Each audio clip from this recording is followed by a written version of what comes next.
of this morning, Luke chapter 2, verse 4 to 15. And 4 to 10 is the prologue. Prologue is for introduction, background, context, setting.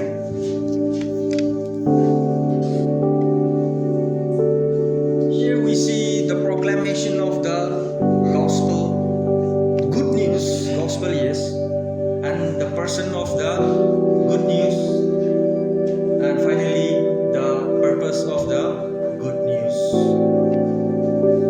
We see Joseph and Mary going up from Nazareth to Bethlehem for the census, and they are already betrothed.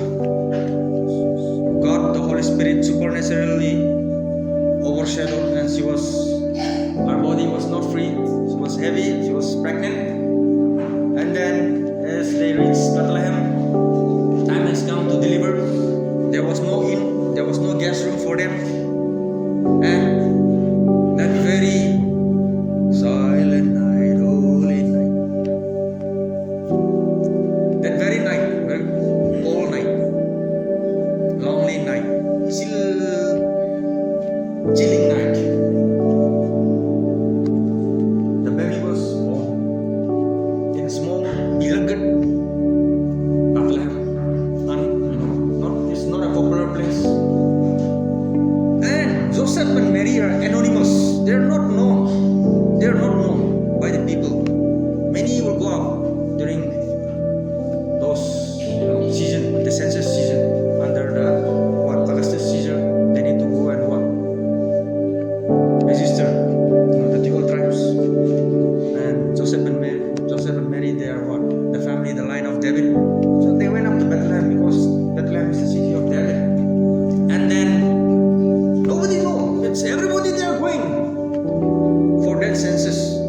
It's anonymous. The parents, Joseph, Mary, is anonymous. Just an ordinary one. Joseph is what?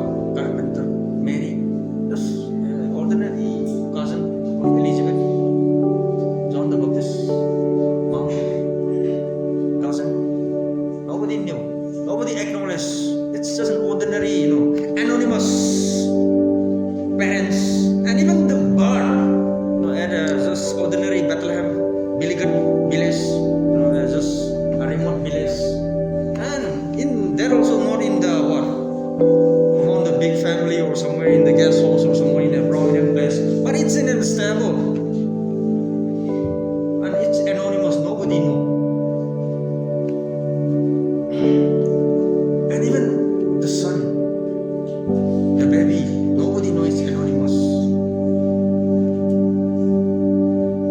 But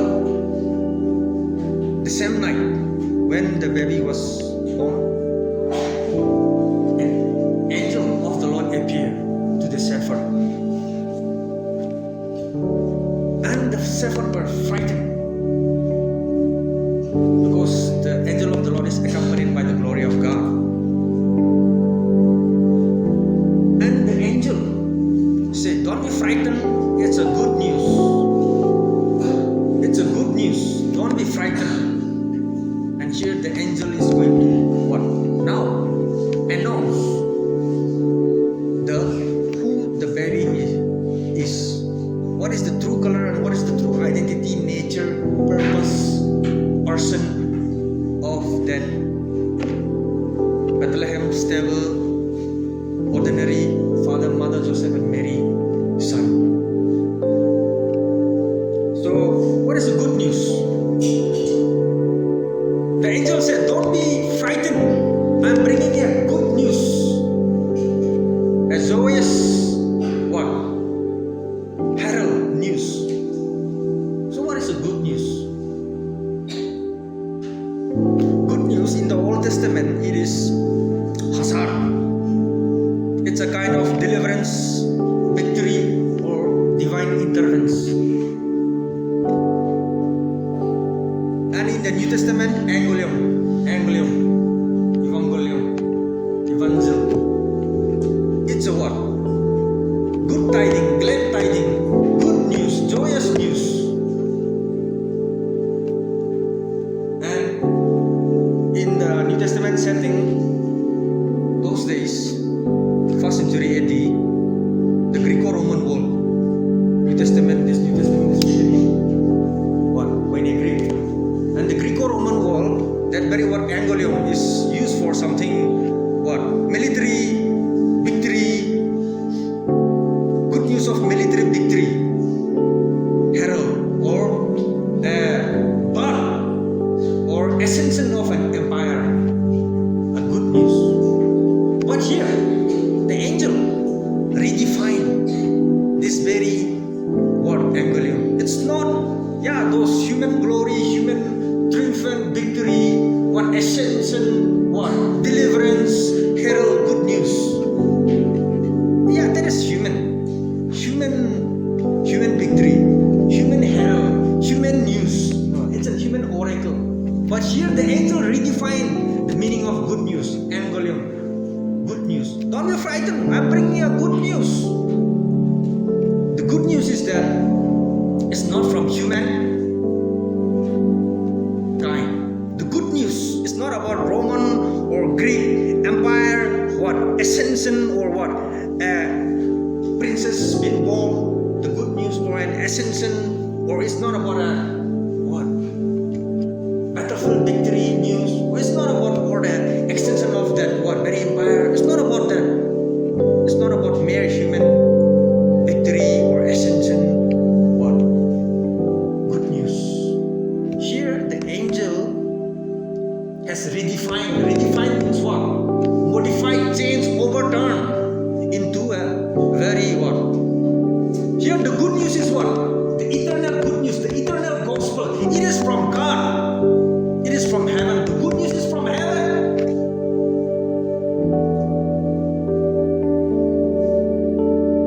So the angel has redefined the good news. The eternal good news, the eternal gospel. And here we will see. Here the angel talks about what is the good news. And he talks about the person of the good news and the purpose of the good news. First, the angel said, the shepherds were frightened, they were scared. But hey, don't be scared. I'm bringing you good news, glad tidings. And the angel stopped. Before it was Jesus is nothing. Mary and Joseph is nothing. Bethlehem village is nothing. In a stable, in a manger. It is anonymous. Nobody knows that very baby, Bethlehem baby. But now the angel is going to narrate the person. And the good news is that the eternal good news from above, angelion, not the Roman Empire, not the Greek Empire, good news. It's not from human empire, human royal family, or it's not from human standpoint, but it's from heaven, an eternal good news. And it says, the angel says, verse 11, for there is born, verse 10, then the angel said to them, do not be afraid. Behold, I bring you good news of great joy, which will be to all people. Verse 11, for there is born to you this day in the city of David a Savior. Savior here, the connotation, the meaning is, it talks about to save from something. Savior, to save from something. To deliver from something. To rescue from something. The good news is that the proclamation, here the angel proclaimed to the shepherd, a Savior. To save from something, to rescue from something. So,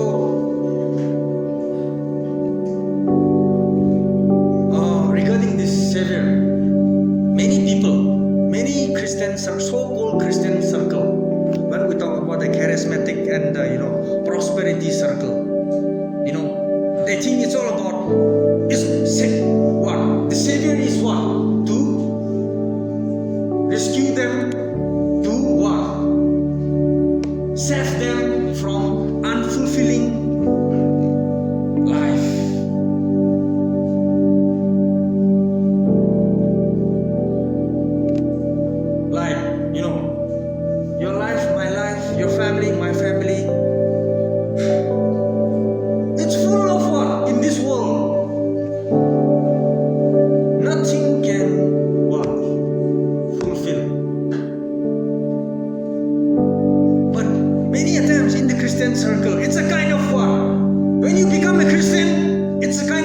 the genie of Aladdin, rubbing the lemon, then I spell something, then something will come out. The charismatic and the prosperity circle, their gospel, their good news is what? Something what? If you become a Christian, wow. All the unfulfilled thing in your life will be fulfilled. The prosperity theology, the charismatic theology, it's a kind of what?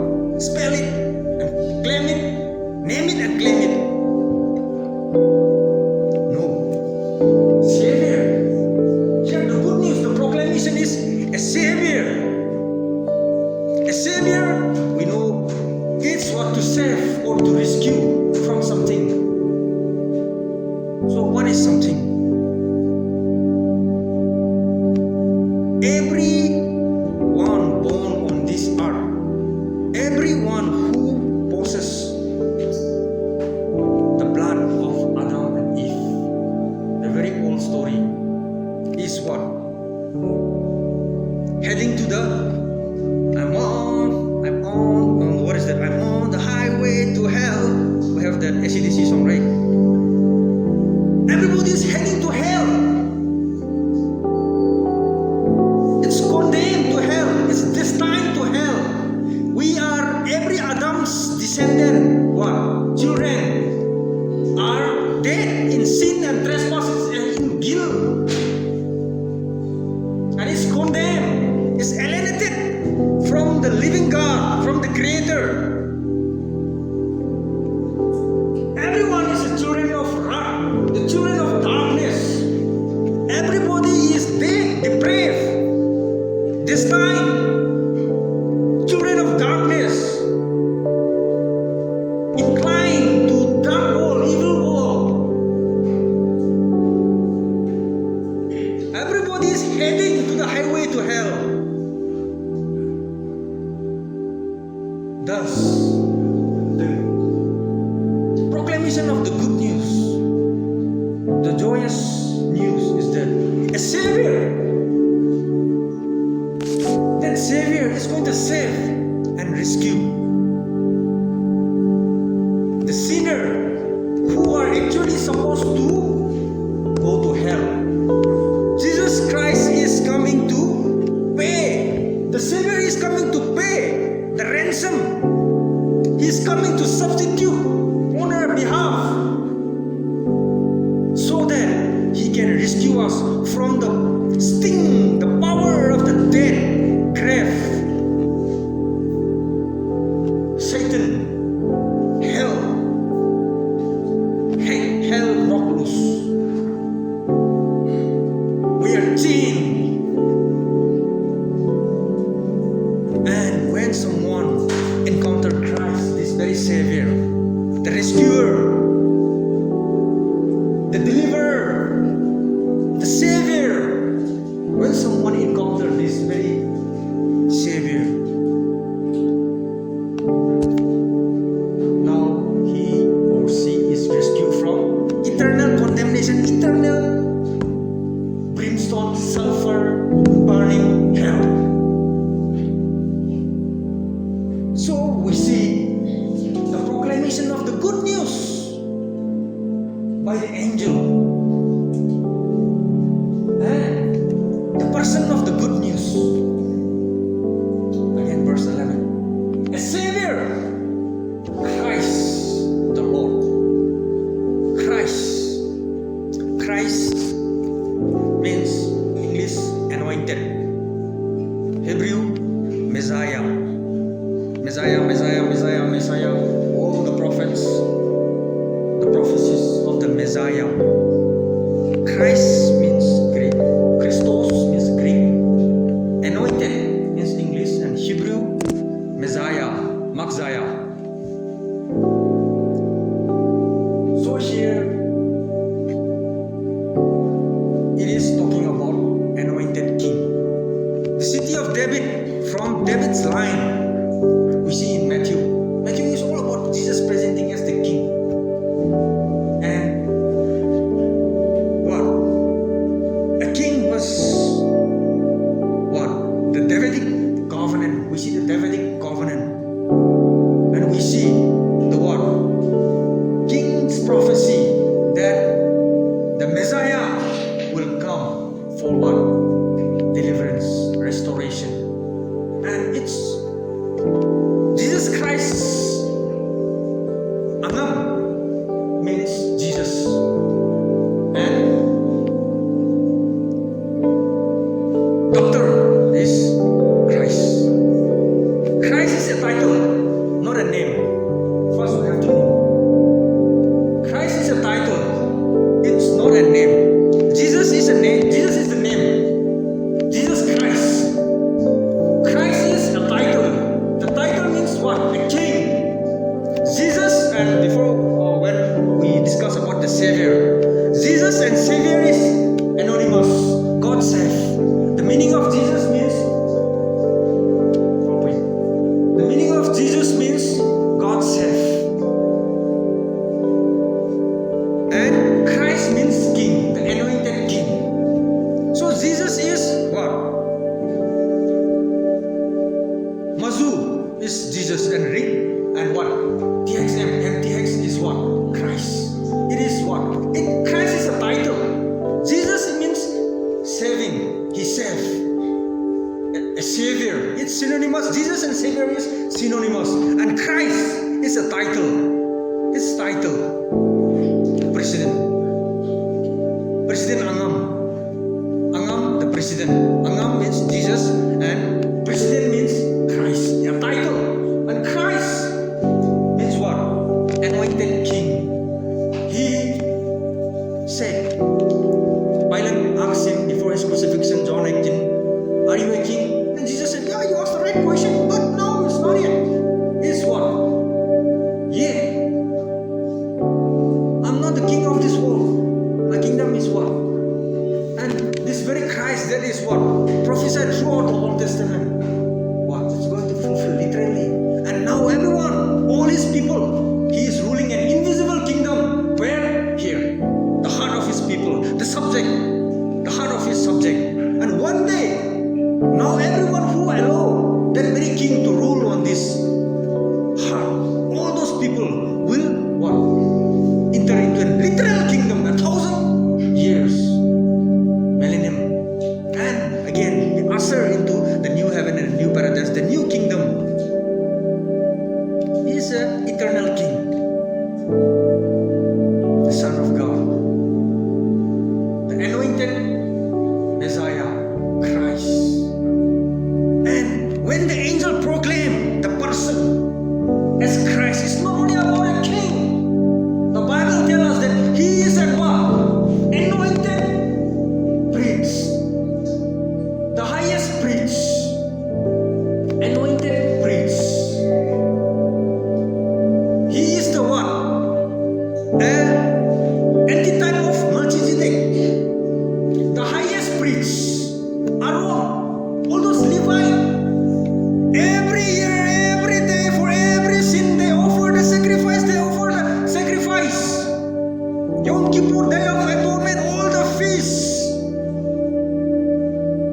But that high priest cannot fulfill the rescuing work, the saving work, the forgiving work, the atoning work. So he is not on, it is more than a king. It is what? Christ is what? The three office of Christ. Christ is the what? Not only the anointed king, but the anointed what? But also the anointed highest priest. Aaron, the high priest of all the Old Testament, Leviticus, is just a mere shadow, the substance, the culmination, the perfect sinless offering, sacrifice. Priest, the highest priest is what? The anointed Christ. The anointed priest. And more than that, it's not only about an anointed king who is going to what? The Prince of Peace, eternal kingdom, eternal throne. That we are going to be what? Accompanying and enjoying that eternal bliss. It's not only about that, and it's not only about the high priest, the highest priest, who once for all deliver him, deliver the offering once for all. No need, no, we don't need any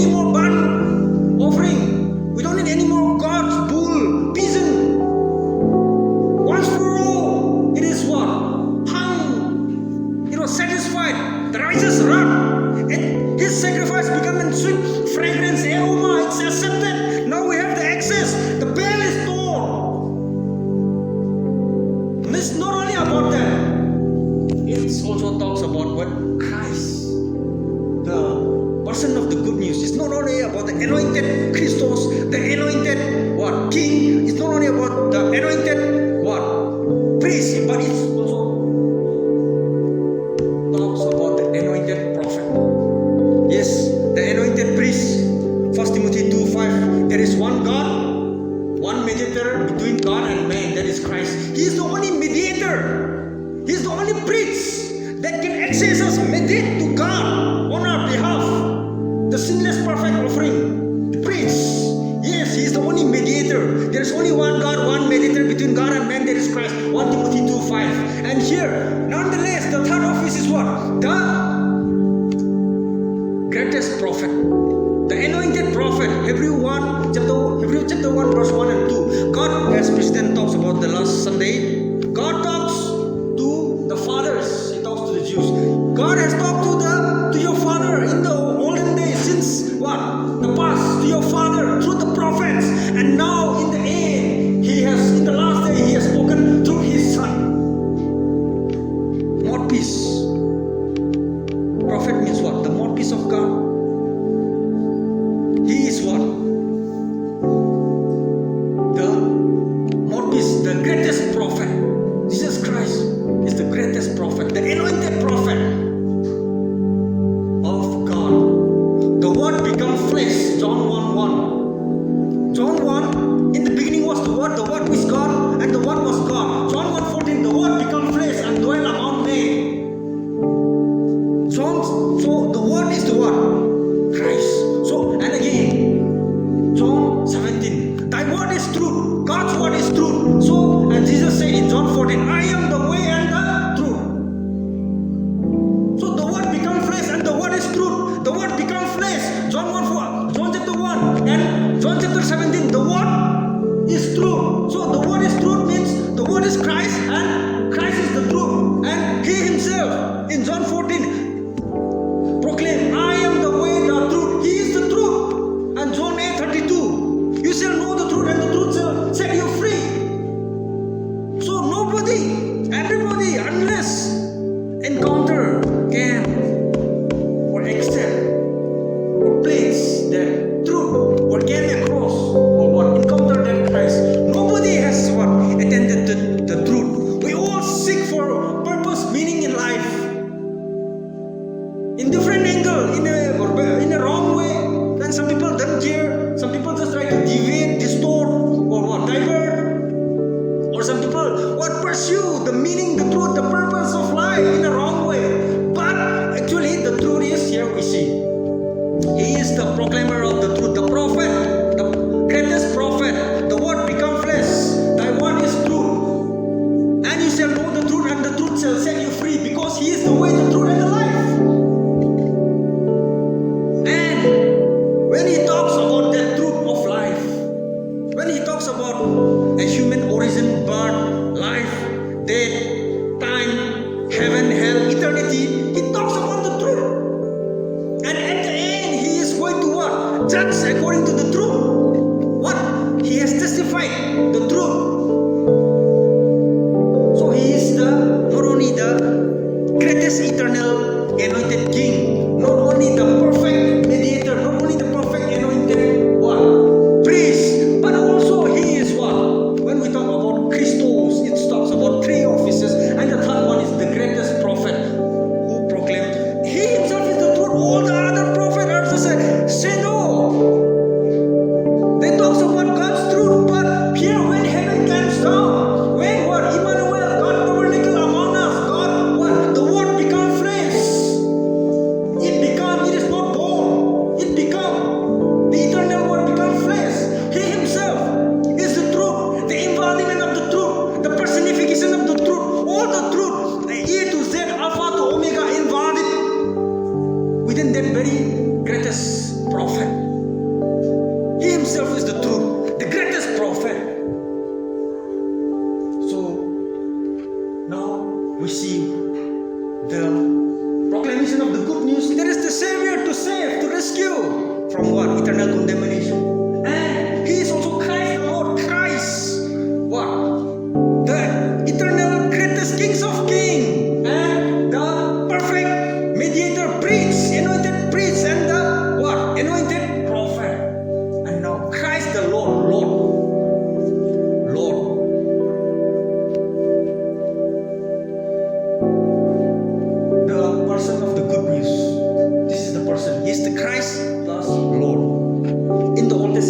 see 6,156 times regarding Lord. The Tetragrammaton, what? Yahweh. 6,556 times. Whenever we open the Bible, when we see the word Lord, it will start with L. L. And here, Jesus also said in John chapter 8, I am who I am. It's talking about the Tetragrammaton, Yahweh, Lord. And we also see in Romans 10:9, if you want to be saved, you should confess Him as your Lord. And here, Lord is talking about what in the Greek it is Kyros, and in the New Testament Greek it implements two words for the word Lord. One is despotes, and one is Kyros. Despotes is just a mere authority, but here Lord means what? The supreme authority. And the supreme authority belongs only to what? God. He is authority over everything. He has the power to legalize. He is the legitimate what? Here, the king with power, the master. Lord means master. And in the New Testament time, Lord means Kyros and servant is Doulos. Here, during Christ's time, the 1st century AD, in that Greco-Roman world, when we talk about this very word Lord, Kyros, it is talking about what? These days, yes, there is master, there is servant. These days, suppose I went and worked in someone's company or in someone's what? Anything. I went and worked for a master. But if I want to stop working for anything, I can stop. I said, I don't want to work anymore, I'll go away. I didn't care that master. Finish. These days, the servant and master is different. But in that 1st century AD, master, Kyros, and Doulos, servant is what? Those days, a slave is what? A servant is what? Permanently bought. His life is already bought. I bought a girl, a slave, I bought a boy servant. I can do whatever I like. His life, because I already purchased his whole life. So, and here when the word Lord, Kyros, master is mentioned, it's all about what? The reader, the recipient of this what? Gospel, Luke, when they read Christ, no, the good news is He's a Savior plus He's Christ plus Lord. Lord Kyros, master means what? In their mind they know what is master. Master means what? In that very concept, a servant is already born. A slave is already born, and it is his wish. He can kill, he can rape, or he can torture, or he can what? Do anything. Sell again a profit. So it's all about the slave has no voice, no authority, nothing. He or she, the slave, Doulos, cannot make any decision. Except the Lord will make decision in every step of his life till death. So here, Lord is talking about the highest supreme authority, and Lord is talking about here God. He is God. That baby in the manger is God, the highest supreme authority, Lord. So here we can reflect. The Christmas baby is Lord. It's not about a sentimental, superficial admiration of that cute baby in the manger. Yes, we do this to reflect the reality of Christmas. He is Lord, the owner, the master of our life. We don't have any right. We are the Doulos, the servant. We don't have any right to make decisions in our life except let thy will be done on earth as it is in heaven. So now we have come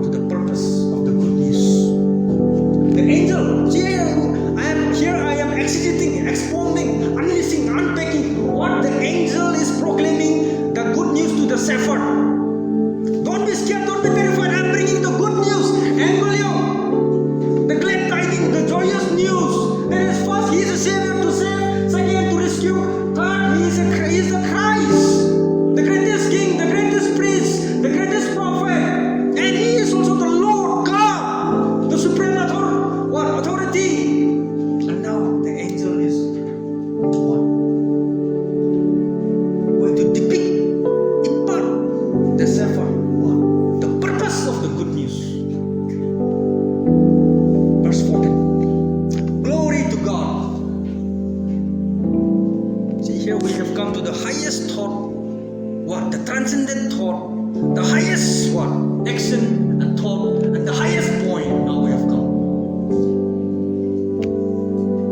The angel are what? Saying, glory to God. Okay, here, before we have discussed, the proclamation of the good news is Savior to save from what? Sin, guilt, trespasses, and hell. We may ask that one. But here the real purpose, the primary purpose is not to save us from hell, sin, guilt, trespasses, but the primary purpose of salvation, redemptive plan is all about glorifying God. And so here we are. It's not only about the angel, glory to God in the highest, it's all about what? We, human beings, to accompany the angel in glorifying God throughout the future eternity.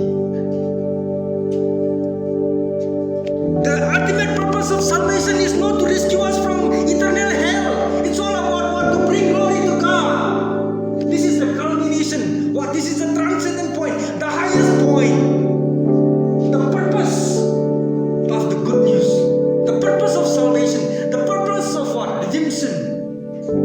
See, the angel, it is mentioned, a multitude of angels, and in Greek, Euron, in Greek, 1,000, 10,000, 10,000 times 1,000, thousands and thousand.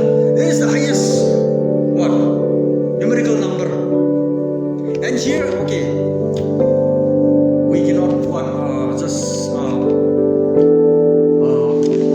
Like assume, or we cannot.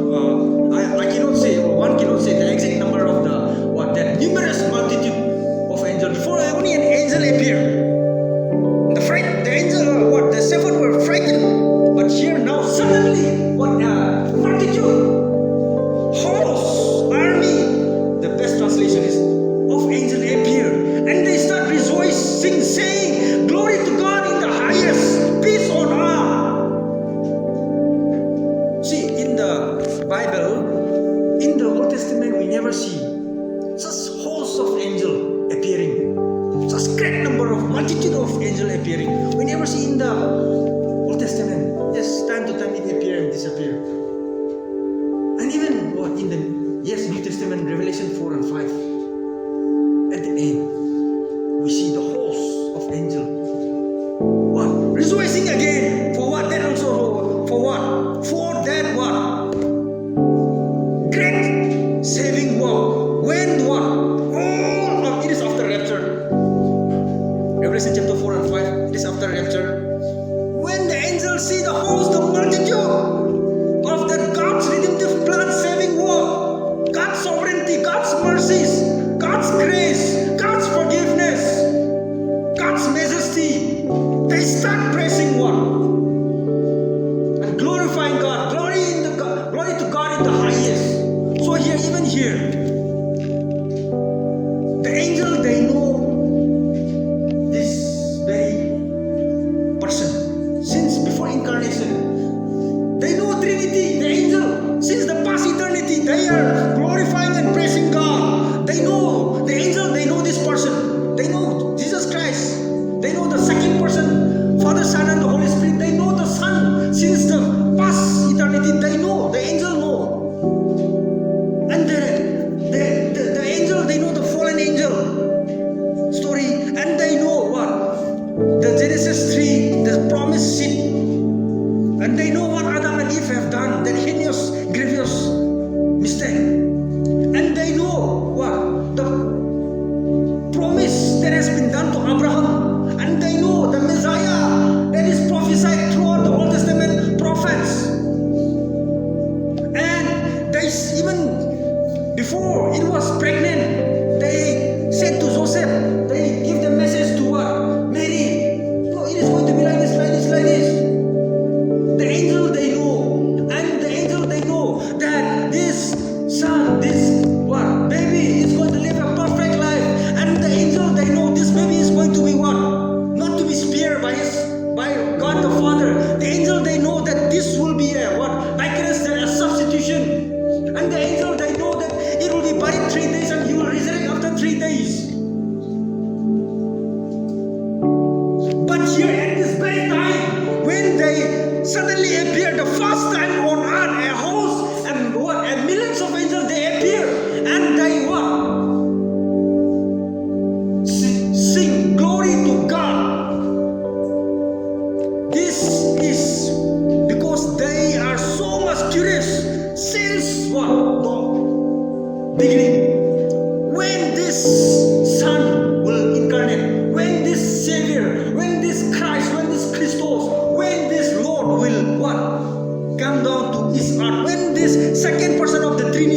what? Will become flesh.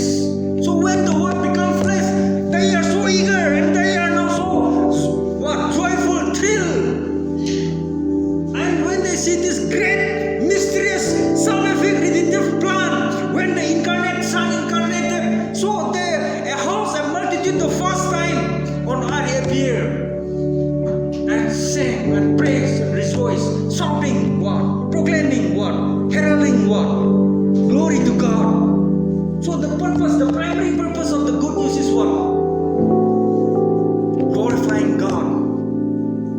And all the redeemed is all about what? That 1 Corinthians 10:31. In all the things you do, sin, go do it for the glory of God. That's it. And here is not primarily about rescuing us, saving us from hell. Salvation, good news is the good news is all about glorifying God, and we are going to do that in the what future eternity. We're going to accompany the angel. Glory to God, with the seraphim, cherubim, and the what host, millions, multitudes of angels. Every redeemed. Glory to God, peace on earth means what? They are singing glory to God. Now reconciliation ways has come. Reconciliation means what? Peace. Before we are children of wrath. We are enemy of God. We rebel against God. We are at war with God. We are sin. We are dead in sin and trespasses. Children of darkness, children of wrath. But now, glory to God, the angel, all suddenly a house, a multitude appear, and they say glory to God. What? There is now a way, an avenue, a means for peace, reconciliation between sinner and God. So that is the meaning on our peace. So the proclamation of the good news is what? The Savior to save, to rescue. And the person of that good news is Christ, the perfect King, the greatest King, the what? Perfect Prince, and the what? Greatest Prophet. And He is Lord, the Master of everything, God, King of universe, King of kings. And the purpose of the good news is what? To glorify God, not primarily to save us from hell. And why the angels are rejoicing so much? Because reconciliation, peace, to make peace with God, the way has come down that very night at Bethlehem in the manger. Peace, to make reconciliation between sinner who is supposed to go to hell, but will make peace and reconciliation and will go to heaven. In a simple word. So that's it, verse 15. Let me close with Jamulin favorite verse, favorite portion, Christmas portion. Verse 15. The last part is what? The Lord has made